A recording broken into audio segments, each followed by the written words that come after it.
नमस्कार, आप देख रहे हैं nature times wild India news. मैं हूं आपके साथ शालिनी। आओ बढ़ते हैं आज की बड़ी और खास खबरों की ओर। आज अंतर्राष्ट्रीय बाघ दिवस के अवसर पर नेचर टाइम्स की ओर से सभी को ढेरों शुभकामनाएं और बाघ संरक्षण में योगदान देने वाले सभी वन अधिकारियों, संरक्षण संस्थाओं और समुदायों को हार्दिक बधाई। 2010 में ग्लोबल टाइगर रिकवरी प्रोग्राम यानी GTRP की शुरुआत के बाद से अब तक जंगली बाघों की संख्या में 78% की वृद्धि दर्ज की गई है। ये बढ़ोतरी भले ही क्षेत्रीय रूप से असमान है, लेकिन ये वन्यजीव संरक्षण के लिए एक बड़ा सकारात्मक संकेत है। इस सफलता में टाइगर रिजर्वों, ट्रांजिट रिस्पांस टीमों और संरक्षण भागीदारों की अहम भूमिका रही है।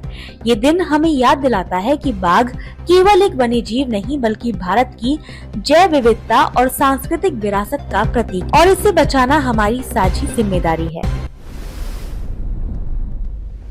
आज अंतर्राष्ट्रीय बाघ दिवस पर कर्नाटक के काबिनी जंगल से आई एक खास झलक सोशल मीडिया पर छा गई है, जिसमें एक बाघिन पूरे जंगल में राजसी अंदाज में चहलकदमी करती नजर आती है। ये वीडियो फोटोग्राफर अर्पिता एस मूर्ति द्वारा शानदार तरीके से कैद किया गया है, जो दर्शाता है कि बाघिन जंगल की असली स्वामिनी होती है। ये दृश्य केवल खूबसूरती ही नहीं, बल्कि बाघ संरक्षण के महत्व और जंगल के संतुलन की भी याद दिलाता है। इस तरह की झलकियां हमें प्रेरित करती हैं कि हम इस रॉयल्टी की रक्षा करें, क्योंकि जहां बाघ सुरक्षित हैं, वहीं जंगल जीवित है।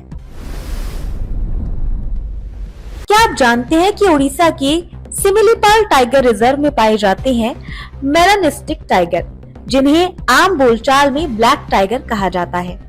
ये बाघ अपनी काली धारियों के घनेपन और रंग की वजह से सामान्य बाघों से अलग दिखते हैं। ये दुर्लभ रूप जेनेटिक म्यूटेशन के कारण होता है, और सिमिलीपाल दुनिया का एकमात्र स्थान है जहां ये बाघ प्राकृतिक रूप से देखे जाते हैं।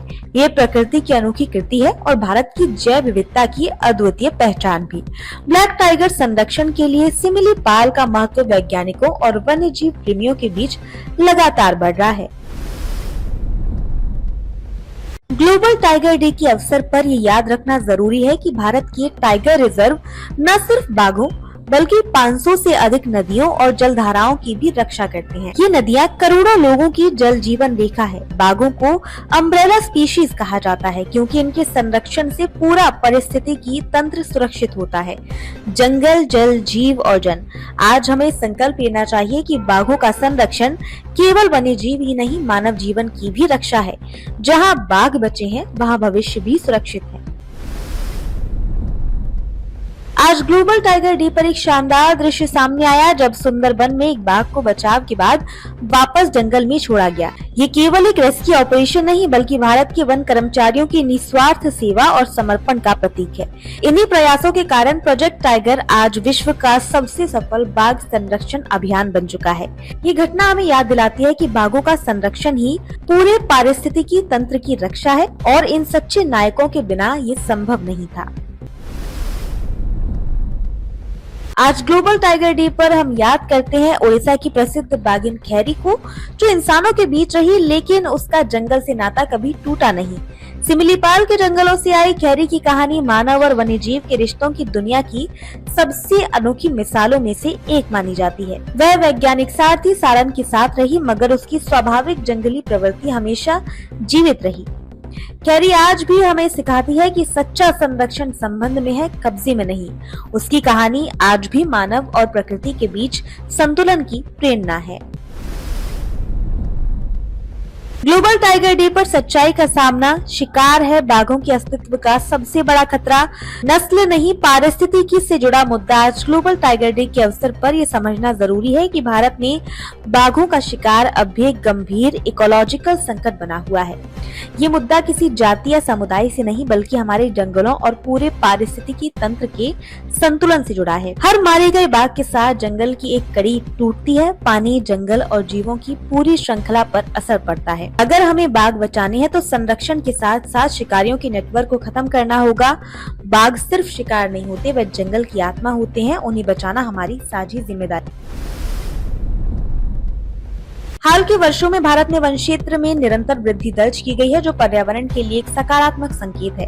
ये बदलाव दर्शाता है कि जब जन जागरूकता, सामुदायिक भागीदारी और प्रभावी वन प्रबंधन एक साथ काम करते हैं तो प्रकृति खुद को पुनर्जीवित कर सकती है।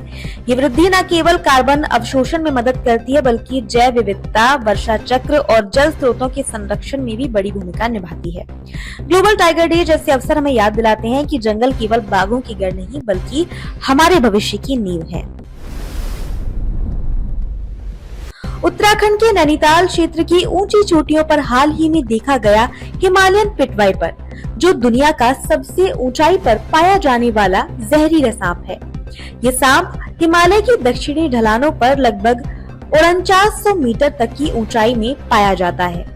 ये स्वभाव से धीमा और शर्मीला होता है और इसका भोजन मुख्य रूप से गोजर, कनखजूरा और चूहे होते हैं। इसकी मौजूदगी न केवल हिमाचल की जैव विविधता को दर्शाती है, बल्कि ये बताती है कि कठिन परिस्थितियों में भी जीवन कैसे अनुकूल होता है।